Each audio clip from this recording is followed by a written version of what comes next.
You are 20 years old, and your hands are stained black from the forge. It's the spring of 1941, and you're apprenticed to the blacksmith in your village outside Gorky, shaping plow blades and cart fittings for the Kokos. Anna Volkova teaches the youngest children at the village school, and every evening she walks past the smithy on her way home, always finding some excuse to stop and talk.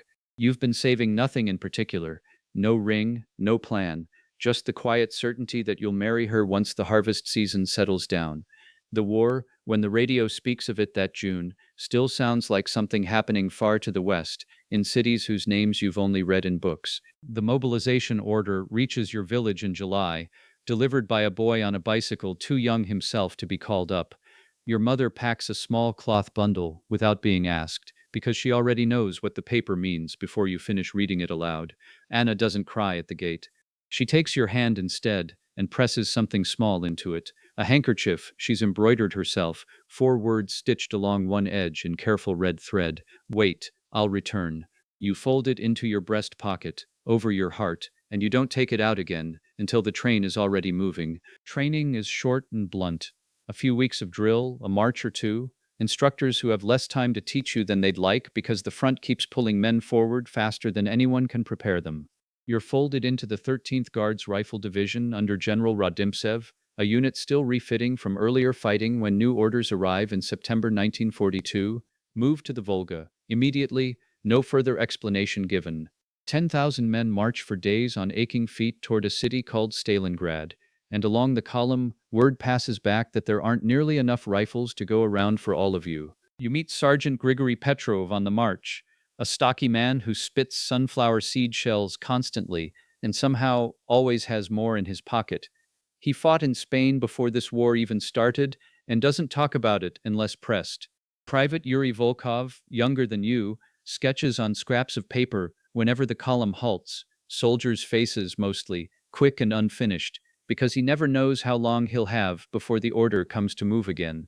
You three end up shoulder to shoulder in the same company, and somehow that becomes enough to call each other friends before you've even reached the river. On September 14th, you reach the east bank of the Volga and finally see Stalingrad across the water, or what's left of it. Black smoke stands over the skyline in columns that don't move, and the sound reaching you across the river isn't distant thunder, it's constant, close, wrong. An officer moves down the assembling ranks with a small crate of rifles, handing them out one at a time. There aren't enough. Take a weapon from the man beside you when he falls, he tells you plainly, no apology in his voice. There are Germans on the other side of that water who will not wait for you to be properly equipped. You are not one of the men who gets a rifle that evening. Petrov notices and doesn't say anything comforting about it. He just presses 2 extra grenades into your hands instead and tells you to stay close to him in the boat. Volkov, ahead of you in the loading line, does get a rifle, and he holds it like it might disappear if he loosens his grip. Night has fully fallen by the time your boat pushes off from the landing stage. 40 men crowded low against the gunwales, the far shore lit orange by fires that never seem to go fully out. The crossing itself takes less than 20 minutes and feels like an hour. German flares turn the black water white in sudden bursts, and machine gun fire rakes across the surface close enough that spray hits your face. A shell lands near enough to lift the boat off the water for a half second before it slaps back down. Nobody in your boat speaks. You grip the 2 grenades in your lap and press your other hand flat against your chest, against Anna's handkerchief, and you don't let go of either one until the hull scrapes against the western bank. You come ashore into a city that no longer looks like a city. Collapsed buildings, streets buried under their own rubble, the smell of smoke, and something worse underneath it. Fighting is already close, closer than briefed. German infantry have pushed to within a few hundred meters of this very landing stage. Rodimtsev's order is immediate and simple. Counterattack now, tonight, before the Germans can consolidate. You move forward through broken streets with Petrov ahead of you, and no rifle in your own hands, just 2 grenades and the certainty that the next dead man you pass might be carrying the weapon you need. The counterattack pushes the Germans back from the landing stage by dawn, but the cost is immediate and enormous. By the end of this first day alone, roughly a third of the men who crossed with you are dead or wounded. You find a rifle beside a soldier from another company who won't need it again. and you don't let yourself think too long about what that means before you pick it up. Fighting shifts toward the railway station and the high ground the maps call Hill 102, Mamayev Kurgan. To the people who lived here before the war, turned it into the most fought-over patch of dirt in the entire city. Mamayev Kurgan changes hands more times than anyone bothers counting after a while. You take a slope, lose it that night, retake it the next morning, and the ground itself becomes something other than ground, scorched bare of grass, packed with shrapnel so dense that engineers later say you could not press a spade into that hill without striking metal. The railway station 400 meters below changes hands more than a dozen times in a matter of days. Volkov stops sketching. There's no time between assaults anymore, and nothing left on that hill worth drawing that doesn't already live permanently behind your eyes. Late in September, during a German push near the station, a mortar round catches Petrov as he's directing your squad into cover. He goes down hard, and this time there's no talking afterward, no last words, just the sudden absence of a voice that had somehow made the last 2 weeks bearable. You find a handful of sunflower seeds still loose in his coat pocket. Volkov takes them without a word, and that night, in the dark, you hear him crack one open between his teeth, slow and deliberate, the same way Petrov always did. Nobody says it's a tribute. It doesn't need to be said. Not every enemy on these streets wears a German uniform. Stalin's Order 27 has made retreat without authorization a crime punishable on the spot, and blocking detachments hold the rear areas to enforce it. One afternoon, your squad comes across a boy no older than 17, a recent replacement, running back from the line in a panic after his position collapsed under fire. An NKVD officer stops him at gunpoint. Nobody in your squad moves to help the boy, and nobody moves against the officer either. You keep walking forward, toward the fighting, and you don't look back to see how that particular story ends. Some choices in this city are made for you long before you arrive. By October, the fighting has narrowed into something almost unimaginable. Entire buildings fought over floor by floor, a single stairwell changing hands 3 times in a day, snipers holding whole streets hostage from a single broken window. Your division, 10,000 strong when it crossed the Volga 3 weeks ago, is already down to a fraction of that number. You stop counting the men you started with and start counting the ones still standing beside you instead. Volkov is one of them. That, some mornings, feels like the only fact worth holding on to. Late in October, your squad is ordered to hold a shattered apartment block against a German push. 5 men against a force nobody bothers to estimate for you. Private Alyosha Fomin, barely 18, takes a wound to the stomach in the first exchange and can't be moved without risking the 2 men it would take to carry him. Holding the position means leaving him where he lies, propped against a wall with a canteen and a pistol he almost certainly won't need to use before it's over. There's no version of this order that lets you walk away from it clean. You walk away from it anyway, because the alternative is losing the whole squad instead of 1 man. In the basement of that same building, your squad finds a wounded German soldier separated from his unit, disarmed, propped against a crate, with a leg wound that's already gone the wrong color. He's younger than you expected, and frightened in a way that looks exactly like fear on any side of any front. Volkov wants to finish it quickly, out of something between mercy and anger neither of you can fully name. You stop him, not out of forgiveness for what this army has done to your country, but because you've already watched enough men die today, without adding 1 more you didn't have to. You leave him where he is.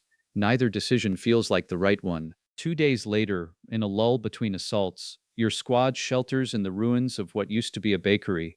The oven still standing amid collapsed brick.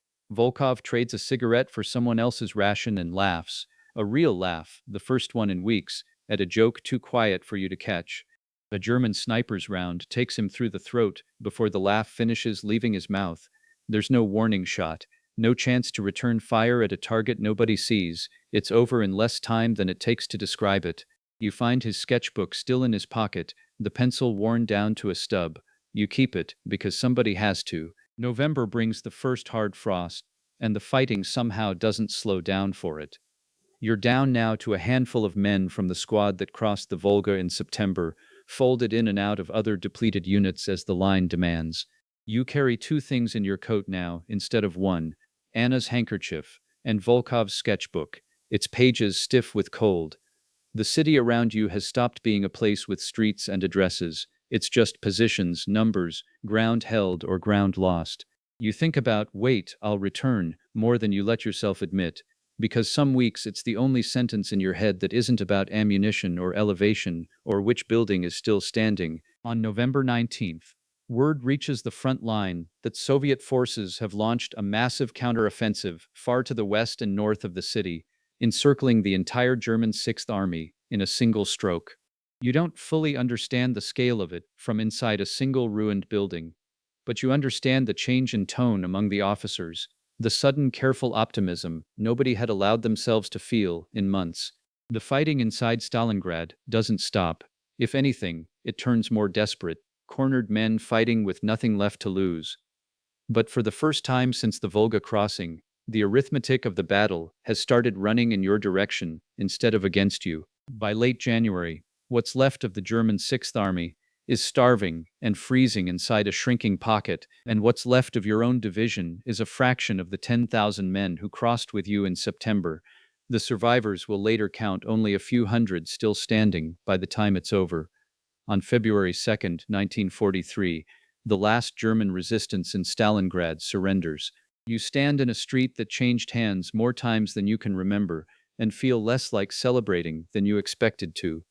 Too many names are missing from this moment for it to feel entirely like victory. It feels, mostly, like silence, after 5 months of a noise that never fully stopped. You return to your village outside Gorky in the autumn of 1945, and the forge where you apprenticed still stands, though your hands do different work now. Anna is there, and you marry her that winter, nearly 5 years after she pressed the handkerchief into your palm at the gate. Life resumes its old shape around you, but a kettle whistling too sharply on the stove can still put you flat against a wall before you've decided to move. Anna doesn't ask what happened in the city on the Volga, not directly, not for a long time. She just learns, without being told, which sounds to soften in her own home. One evening, Anna asks you gently what it was like on the other side of that river. You tell her about the crossing, about Petrov and his sunflower seeds, about the sketchbook you still keep wrapped in cloth in the bottom drawer. You don't tell her about the boy left in the apartment building, or the German soldier in the basement, or the frightened recruit stopped at gunpoint on a street you never look back at, even now, in memory. Some of it you keep, not to spare yourself the telling, but because there's no way to hand her a thing like that without asking her to carry part of its weight, too. She holds your hand across the table and doesn't ask again that night. 50 years later, in the spring of 1995, you stand again on the slope of Mamayev Kurgan, the ground long since regrown with grass, a colossal memorial statue rising above the hill where you once counted craters instead of blades of grass.